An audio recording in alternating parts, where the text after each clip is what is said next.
Now to three developing stories in the Bronx, all of them violent and all of them involving guns and gun insanity.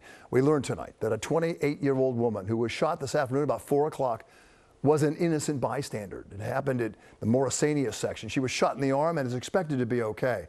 Tonight, no word on what the intended target was or who it was or where the shooter is. Then, just after 8 o'clock tonight, a man was shot twice inside a store in Hunts Point. It was a bloody scene, but he's expected to survive. So far, no arrests. And then at 8:18 tonight, again in the Morrisania section, a 21-year-old man was shot in the leg. It seems he, too, was an innocent bystander. Eyewitness News reporter Josh Einiger live at the scene with more on this shooting. Josh. And Bill, police tell me they're growing quite concerned about the recent violent incidents, specifically in this precinct, the 4-4 in the Morrisania section of the Bronx. This is the block where that 21-year-old was shot in the leg. His only crime, riding down the block on a city bike.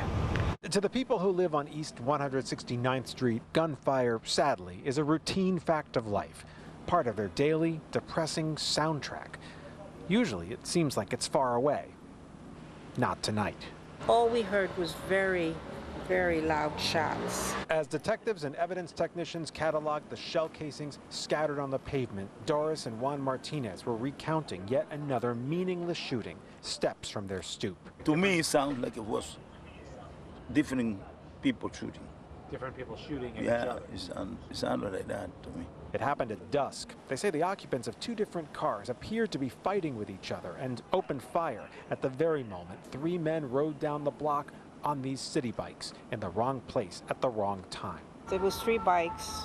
One of the boys that was on the bike got shot in the leg. All three bystanders ran for cover. One of them, just 21 years old, was rushed to the hospital after another night of violence where people are trying to live.